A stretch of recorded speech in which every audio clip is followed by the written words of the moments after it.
Hey, I'm Carla. I'm Heidi. And we're the Butcher Babies. We are here at the Underworld in Camden, London. And you're watching Metal Wani.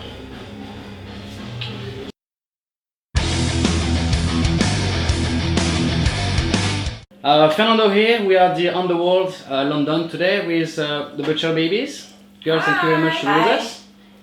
Thanks for having us. So how's UK has been treating you so far? It's been excellent. We've been having so much fun. The shows have been great, and we've gotten a lot of time to actually go around and explore and see some pretty cool things here in the UK. Mm-hmm. We had a day off in Glasgow, and it was so much fun. We went to the necropolis, and did all sorts of fun stuff, and in every city we go and do fun things. Today we went to the Camden Market and had never done that before, so got to do that. It's your first time coming to the Underworld, right?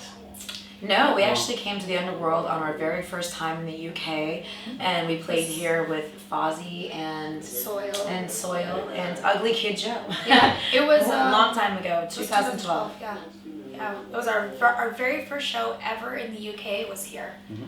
Here we are again, all these years later.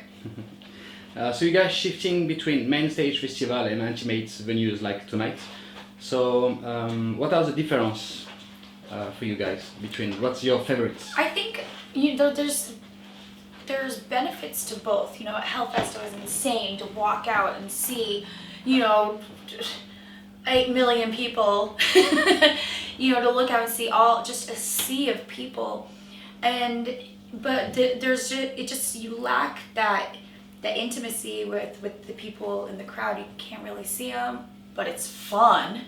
But I love playing festivals, walking out and feeling that energy, and everyone's there. There's a sea of 50,000 people ready to party. That's just such an insane feeling. And then when you play the smaller clubs, to be able to be face to face and watching someone sing your lyrics back at you, or watch them scream or sometimes cry. There's no better feeling in the world than that, because they're feeling the emotion that we felt when we were writing it. So they're both good. It's hard, you can't choose one or the other. At Hellfest it was really neat for us because they had the catwalk. I had no idea what to do. Just on that catwalk, I'm like, what do we do? It was fun though. Indeed, yeah, I was there actually. So how's the new song from Take It Like a Man been going down with the song from Goliath in the sets? Oh, the songs they fit perfectly together, yeah. And it's really cool to look out in the crowd and see everyone singing all the songs from Take It Like a Man. We do Thrown Away, it's really cool for me to watch every night when we're doing Thrown Away. All these big metalhead guys, who were just previously, getting sweaty in the mosh pit, stopping to sing, belt out the lyrics to Thrown Away with us. It's a really cool, diverse set, and definitely everyone seems to know all of the material from Goliath. Even our first EP. To Take It Like a Man. Yeah, our first EP, we play every song off of it actually in this set, and everyone knows those too. So it's really cool. Headlining is such a unique experience because all these people who come, they come because they know you, rather than opening up for someone else. They may not know you, but afterwards they will. But this, they come and they know you. They know the songs, and I love it. It's such an incredible experience. Mm. Is there any structures on the list, or are you changing every night? The set is pretty much the same every night. It just makes things easier. But it also has a really good flow to it, and one thing that we really pay attention to when creating the set list is that you have people's emotions in your hand. And so you have to create it in a certain way that you're like up, and then if you come down for just a second, and then you bounce back up, and that's there's a science to it. How did you find the process from writing Take It Like a Man? the difference to Goliath, and what experience did you get? Well, it was different because with Goliath, we had our whole lives to write that album. We had lyrics from when we were teenagers on that album, and we had been together as a band for years, so we had songs stockpiled. With Take It Like a Man, we had been on tour for so many years that we didn't have that same, vault of songs to go to. So we had to write the album on the road and, in stolen moments on days off. And then we had a little bit of time in the summer, and then we wrote it in the studio.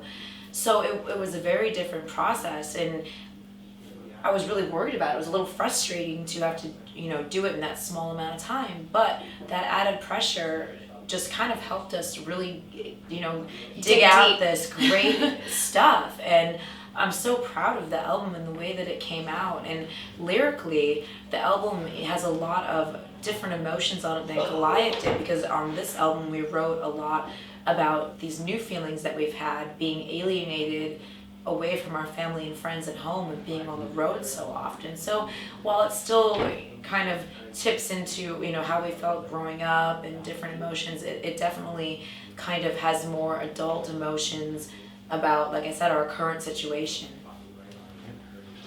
So you guys formed in 2000. You admirably released 2 albums and 2 EPs as well. So however, you're still quite a young band. So what's then hard for you on difficulties to try to sustain life in music? Well, I mean, we've been together almost 7 years. We just haven't been, we've been touring for only 4, and that is still a baby band.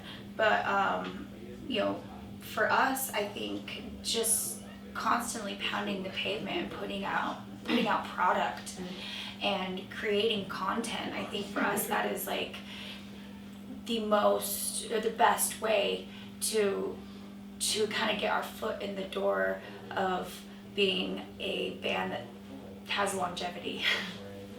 Is that what you were asking? Yeah. Oh, okay. Extensive touring is necessary to keep a band alive. So do you think touring quite challenging? I can see that you guys quite like it anyway, but I guess it must take its toll as well. Oh, it does definitely take its toll, which sorry. is why we're taking a little bit of time off in the summer. All of us have responsibilities at home, families at home, pets at home, so it is very hard to be away, but it's the name of the game, and when you love what you do, you just make the sacrifices. And luckily most of us have very supportive home lives that know that we have to do this for now, and it's what we've dreamed of since we were little kids. So It's been, for us, we've been on tour for 4 years, pretty much straight. We've only had about 6 months off altogether in that time frame. So, it does take its toll. You do get tired, but I feel like when you go home after about 2 weeks, you're like, I want to play a show. So the grass is always greener. So you are set to support Lacuna Coil in the States in the coming months. This must be exciting for you, I'm sure. Did Lacuna Coil influence Baby Butcher in any ways? They have as well a duo singer and a very strong woman.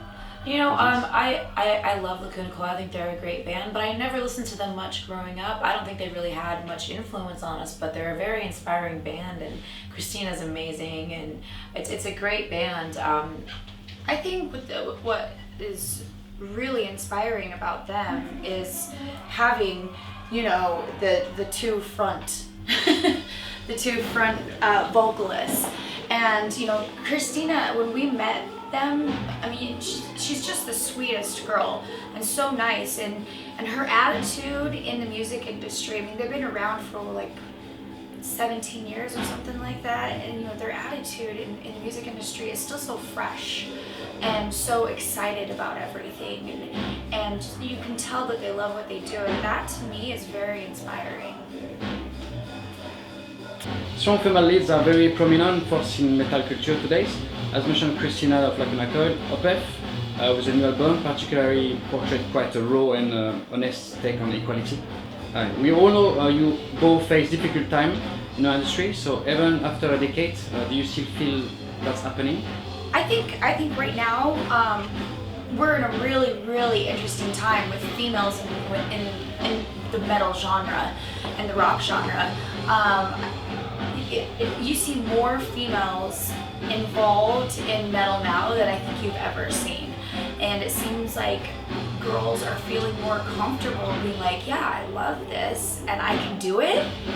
And other girls do it. And I think that there's a shift happening where it's becoming more accepted and people are very open-minded to the fact that, oh, just because you're a girl, they don't think just because you're a girl that it's going to be shitty.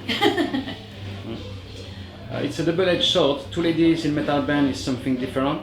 Maybe the reason why it's turned some heads, but it's even difficult to see how people get turned off without hearing the music at all. What do you think about that? Sorry, one more time? Sorry. So it's quite, sorry, they're being... Yeah. It's quite ridiculous to see how people get turned off without hearing the music at all. Oh yeah, oh absolutely. I think there's a lot of people who are just, they don't want to have anything to do with girls in this metal business, or they have this predetermined judgment that it's going to be lame, I guess you could say. I think that there's also people who are like, wow, 2 girls in this? I need to hear this and see what it sounds like. So I think it's really a double-edged sword. But I'm okay with that because I love going out there and proving, these people wrong who think that girls can't do metal. The best compliment we get is when someone comes up to our merch booth after a show for doing meet and greet and they say, I came in ready to hate you and you're sending me away a believer in what you do. It's the best compliment. Yeah. So what song do you think will change thinking of people about ladies in metal?